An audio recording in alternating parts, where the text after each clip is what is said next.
На почетокот на дневникот археологија. Археолози од Италија во посета на Штипскиот универзитет Гоце Делчев со цел да ги потврдат наудите дека во Свети Николското село Мустафино се крие единствената палеолитска станица во државата. Археолози од Италија ги потврдија наудите на нивните штипски колеги дека во плодните ниви на Свети Николското село Мустафино се крие единственото палеолитско наоѓалиште во државата. Токму на ова место, каде што треба да се гради и првиот карго аеродром во регионот, живееле неандерталци. Пронајдените камени орудија изработени од нив потврдуваат дека новие простори имало живот и во периодот од 250.000 до 50.000 години пред новата ера. Благодарение на овој локалитет со сигурност утврдуваме дека постои, постоел живот во средниот палеолит и на овие простори. И со тоа во иднина е значено да ги поврзиме овие резултати со резултатите од околните земји и пошироко во Европа, за да креираме една синхрона слика на оваа среднопалеолитска култура во Европа. Узун Мери е локалитет кој пред 4 месеци го открија археолозите од Штипскиот универзитет. Професор Трајче Нацев, кој е координатор на археолошката експедиција, најави дека истражувањата не завршуваат овде. Со пари од Министерството за култура ќе се продолжи со дополнителни анализи на овој простор. Нема веќе да биде сондажно, туку ќе биде систематско археолошко истражување, иначе можеме да кажеме на палеолитското наоѓалиште Узун Мери кај селото Мустафино. Археолозите веруваат дека во близина на Делчевското село град може да постои уште една ваква палеолитска населба. Социјалдемократите ги објавуваат имињата на своите кандидати за предстојните локални избори. Благој Бочварски е кандидат на СДСМ за градоначалник на општина Штип на предстојните локални избори, инаку тој е актуелен пратеник на СДСМ, еден од подпредседателите на партијата и член на Централниот одбор на социјалдемократите. Централното партиско раководство ги направи сите анализи во однос на Штип, на општина Штип, во делот на кандидатите за градоначалници кои што ги имавме во партијата, доставени официјално од голем број на наши партиски луѓе кои што не се членови на партијата, и после сите направени анализи, партијата донесе одлука вчера да испрати допис до општинската организација на СДСМ во Штип да бидам јас кандидатот за градоначалник. Тоа се должи на анкетите кои што беа направени, со кои што се покажува дека јас како кандидат за градоначалник ја имам целата поддршка и од централното раководство и од граѓаните на општина Штип, со што можем да кажем дека во првиот круг на локалните избори ќе бидам избран за градоначалник на општина Штип. Имаме голем број на проекти, работиме на изработка на програмата. Она што можем да го кажем во овој момент е тоа дека ќе имаме одлична програма и ќе се фокусираме на крупни капитални инвестиции кои што ќе значат подобрување на животот на граѓаните на општина Штип. Што се однесува до поддршката која што очекувам поддршка од сите граѓани на општина Штип, од луѓе кои што се декларирани како левица, како десница, како луѓе профилирани во центарот, како граѓански здруженија, сите граѓани буквално без разлика и на етничка припадност. И во продолжение политика, партиски активности. За промената на работните места на над 40 болничари и медицински сестри, денес пресконференција одржа ВМРО ДПМН. Тие посочуваат и велат дека со објавата за свој градоначалник на Штип, СДСМ сакаат да ја сокријат чистката во здравството. Почитувани сограѓани, изгледа на вистина дојде животот во Македонија.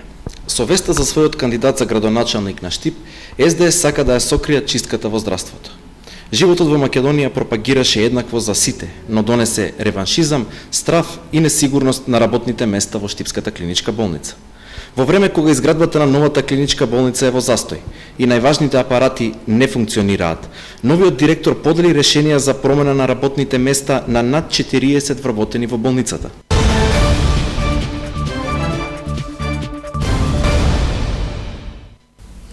Продолжуваме со преостанатите актуелности. Законот за минимална плата влегува во собраниска процедура од наредната недела. Од новата влада се предлага зголемување на минималната плата која треба да изнесува 12.000 денари. Вице-премиерот Кочо Ангјушев најави дека се подготвуваат и други мерки за подобрување на стандардот на македонскиот работник. Во собраниска процедура влегува законот за минимална плата. За овој закон, но и за стечајците и за укинување на радиодифузната такса ќе се дискутира и гласа од наредната недела. Македонските работници кои добивале плата по 9, 10 или 11.000 денари со добивањето на зеленото светло за законот за минимална плата ќе треба работодавците да им ја зголемат на 12.000 денари. Мислам дека сте сведоци дека на сите наши настапи апелираме до сите стопанственици, до сите сопственици на предпријатија во Република Македонија да имаат малце позитивен пристап према покачувањето на платите на вработените, па во таа смисла и мерката за минимална плата која што идејата е континуирано да расте. Секако тоа се малце средства за да може убаво да се живее, меѓутоа тоа се секако повеќе средства од тоа што до сега се земало. Зголемувањето на минималната плата е една од пакет мерките на новата влада, која најави други мерки за стопанството во текот на овој месец. Покрај со оваа мерка за минимална плата, покачувањето на платите на вработените во Република Македонија ќе биде стимулирано и со пакетот на мерки за индустријата кои што ќе бидат објавени во септември месец. Па ќе видите значи дека практично целокупната државна помош која што ќе биде дадвана према индустријата и стопанството за подигнување на неговата конкурентност ќе биде поврзана со висината на платите на вработените. Со 1,5 милион евра буџетски пари месечно владата ќе ги поддржи компаниите да исплатят минимална плата од 12.000 денари. Поддршката ќе трае една година, со тоа што во 6 наредни месеци, односно следната година, износот на пари да се преполови на 750.000 евра месечно, бидејќи се очекува компаниите да се прилагодат на новите услови.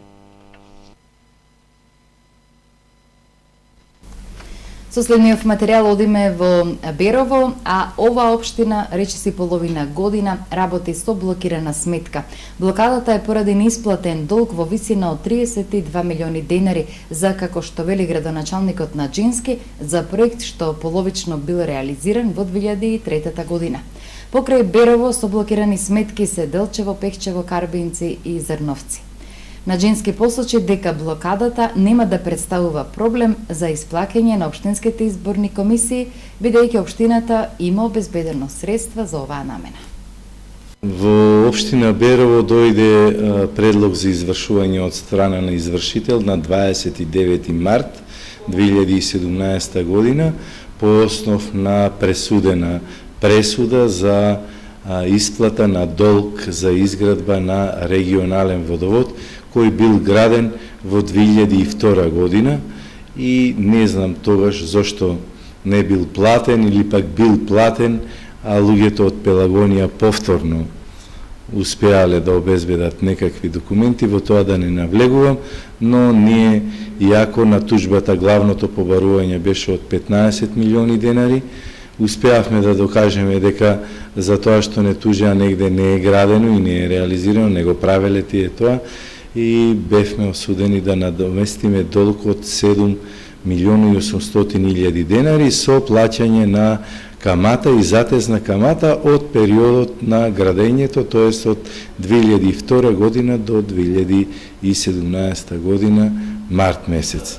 Така да општината е блокирана веќе повеќе од половина година и така се вкупниот долг во моментот кога ни стигна предлогот за извршување од страна на извршителот, значи долгот и каматата и затезната камата и сите трошоци кон извршителот изнесува негде околу 32 милиони денари, или тоа е од прилика едно 50% или половина годишен буџет на општината, основниот буџет на општината. Како функционирате сега со? Па и имаме потешкоти и со блокираната сметка. Ние добивме лимит за да ги измируваме, тоест наплатуваме основните работи кои ќе мораме да ги обезбедиме, да го обезбедиме непреченото функционирање на локалната самоуправа и со тој лимит некако се трудиме да работиме и да ја ставиме општината во функција на граѓаните. Така споменавте за водовод, кој бил граден во 2003 или колку што јас разбрав, воопшто не бил граден. Да, еден дел во тужбата кој се зборуваше дека бил граден, воопшто не бил граден и тоа успеавме да го докажеме преку вештачење, а пак еден дел за кој се има подпишано и градежни книги и ситуации и од тогашниот главен архитект на општината и тогашниот градоначалник на општината, кој воедно бил и директор на Пелагонија, тогашно што го градел, пишувале, подпишувале и тоа не го наплатили. Почнувајќи од 2007 па се до сега, поддршката за земјоделците преку субвенционирање добива значителен замав. Сепак, потребата од обезбеден пласман на производството останува неизвесен. Потребно е поефикасно функционирање на земјоделските задруги, посочуваат земјоделските експерти. Субвенциите се добар начин за поддршка и развој на земјоделието. До 2007 година оваа постапка беше во Македонија скромна, но сега субвенциите нудат можност за земјоделците и да произведуваат, но секако и да си обезбедуваат свој пласман. До 2006-2007 година ние имавме една никаква поддршка за земјоделството и затоа тоа падна на едни многу, така би рекол, ниски гранки, сиромашни земјоделци. Од 2006-2007 година почна да се дига таа буџетска поддршка, стигна сега оваа година до 150 милиона, еве сега слушаме од новата влада дека ќе одат и на 160 милиона, што е добро за земјоделците. Начинот сега на кој што тие се делат, се одобруваат, сепак си има постапки, си има процедура во која што мора да поминат земјоделците и која што процедура е еднаква за сите. Не се согласувам со ставовите дека се делеле субвенциите на членови на партии, тоа не е можно затоа што си има навистина пропишано чекори кои што треба да се следат. Секако пласманот на производите треба да биде обезбеден, но и земјоделците само иницијативно треба да се организираат. Треба да создадеме предуслови. Државата не може да обезбедува да го откупува земјоделското производство. Меѓутоа, постојат начини, постојат модалитети на кои што може да се олесни пласманот на земјоделските производи. Знаете, спецификата на македонското земјоделство е тоа што имаме многу ситни семејни земјоделски стопанства, кои што имаат посед кој што е расцепкан на неколку парцели, каде што они не можат да обезбедат конкурентно производство. Они имаат мали серии на производи кои што еве на некој начин ги решаваат преку тие кванташки пазари, преку еден би рекол неформален систем на дистрибуција. Она што е иднина за земјоделието, а секако поврзано и со субвенциите, е да се инвестира во земјоделските задруги, така што самите земјоделци преку задругите ќе можат поорганизирано и да произведуваат и да обезбедуваат пласман за своите производи.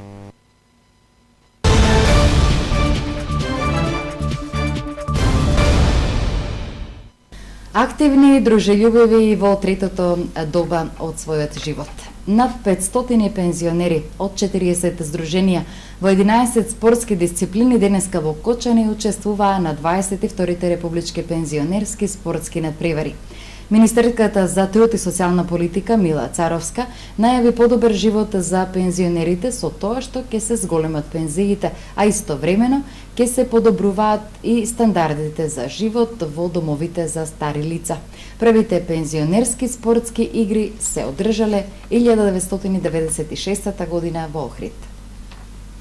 Токму на последниот состанок утврдивме дека бањската рекреација и лекување треба да проложат во Македонија и ние си го земавме тоа како обврска.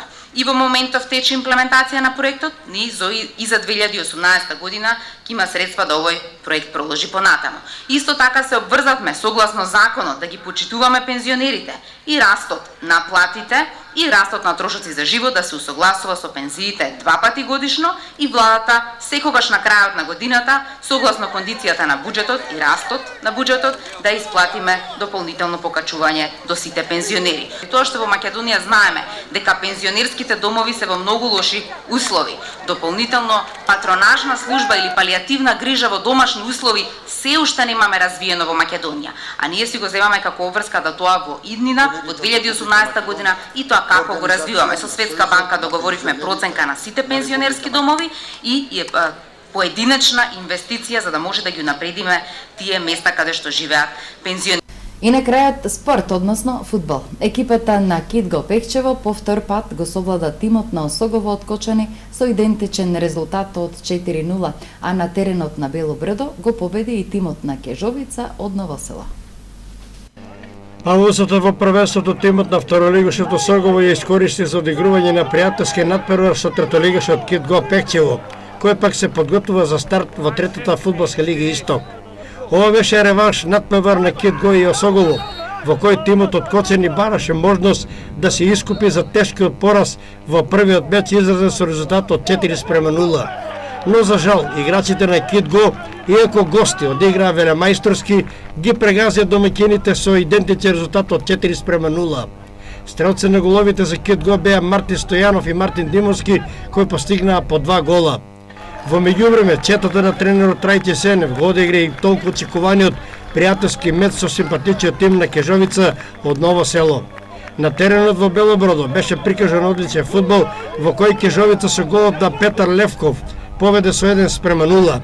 Но до крајот играчите на Кидго преку Симевски кој постигна 2 гола и Станоевски и Трендофило кој постигнаа по 1 гол направија пресврт и победија со резултат 4-1. Екипата на Кежовица во недела во Берово ќе одигра нов пријателски меч, овој пат со тимот на Малеш. Ето овде го заокружуваме саботното издание на вестите. Благодарност за вашето внимание. Нека ви биде уште попријатен остатокот од овој викенд и секако успешен старт на новата учебна година за сите ученици во понеделник. Значи предстои последниот викенд од овој летен распуст, поточно и од летото. Останете во продолжение со Ирис телевизија и имајте пријатна вечер.